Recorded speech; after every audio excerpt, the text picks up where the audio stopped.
my name's Catherine, and today's tune by ear is Greensleeves. I would like to point out two arpeggios in this piece, or in this tune. One is the C major arpeggio, and another one is A major arpeggio. And so this C major arpeggio that comes back again and again in this tune starts on the G string on 4th finger. And of course, we're in first position. So it looks like this.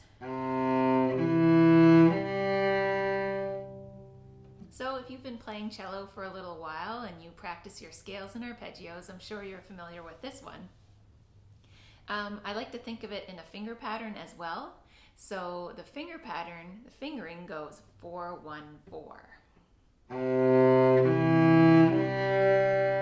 And one thing I love about that is when we think about the fingering coming back down, it's the same pattern. It's still 4, 1, 4.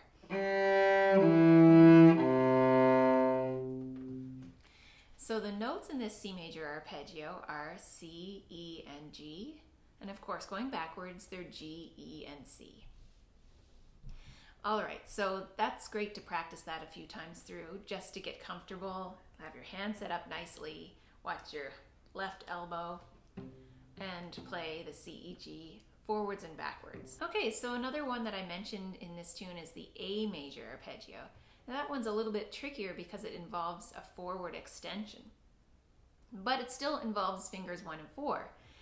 In this case, it'll still be on the G string, but we're going to start on 1st finger. And so the fingering pattern will go 1, X, 4, X for extension, 1, X, 4, 1. And it'll look and sound like this.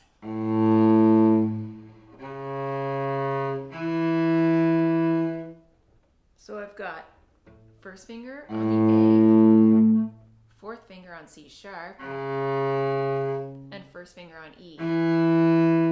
And we can just keep our hand in that open extension so we can play it forwards and backwards. Okay, so we covered arpeggios that happen in the tune, or we could say triads really, because an arpeggio just refers to a chord that is arpeggiated, played one note at a time, or we could say it's a broken chord. It's also that refers to one note at a time, versus all of the notes in the chord played at once. We can also call them triads. So that's a 3-note chord. So because a chord can have more than 3 notes in it, or it could even just be 2 notes. So, but in both of these cases, we're playing a C major and an A major triad, arpeggiated or broken, and we're playing them backwards, starting from the top note, going back down to the 1st note of the chord.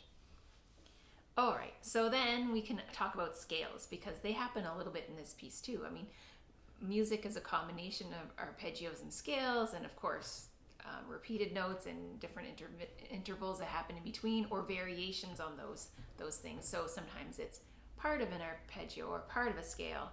And so that's why it's so important to practice them, because they come up all the time in the music. All right, so scale.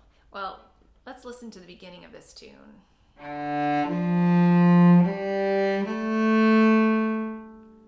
So even that much, we could argue that it's a scale starting on D, going all the way up to A, and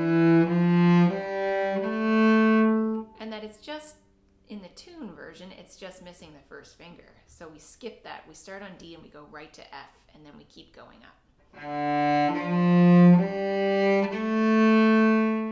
And then after that in the tune, there's a little step up one more to the B after the A, and then back down to the A.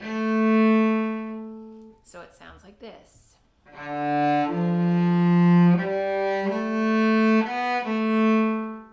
And then after that, we combine it with our C major arpeggio or triad backwards. So starting on the D string on G, and it's the 4, 1, 4 fingering, which gives us G, E, and C.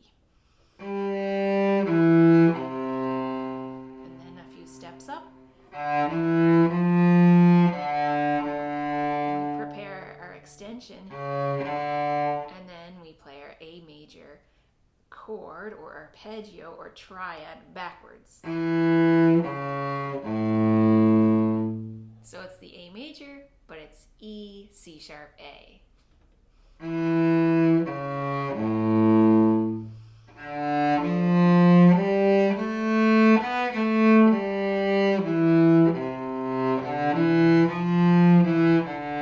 Extension again.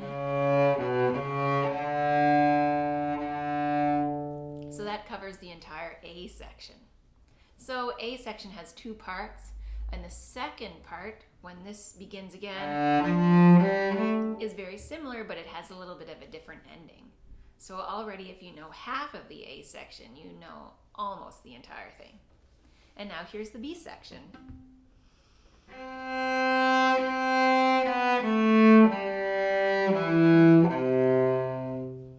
So there was a little scale starting on a C natural, second finger on the A string.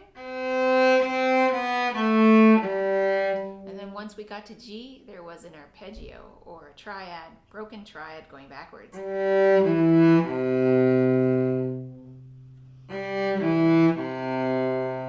then it goes up. And this part is familiar from the A section. So once we get to that broken triad, the C major, then we're just going to continue with the same music from the A section.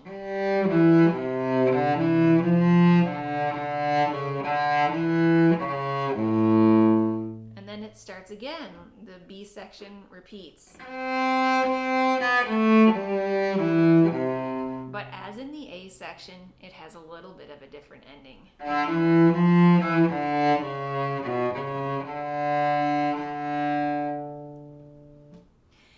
So we have actually part of the A section that comes back as the second half of each phrase in the B section. You might be able to hear that too.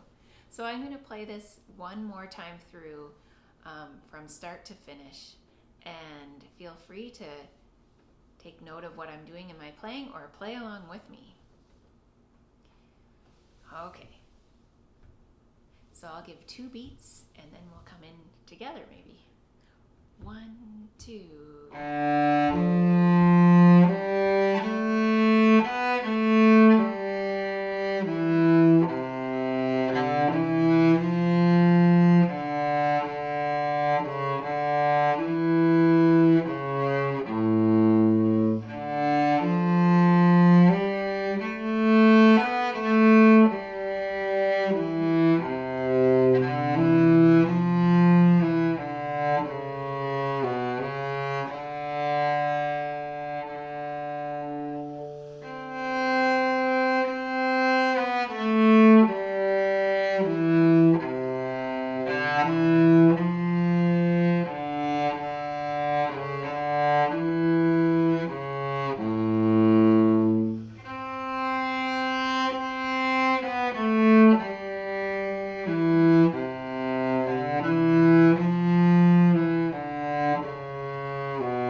Thanks for learning this tune with me, and I look forward to our next tune together.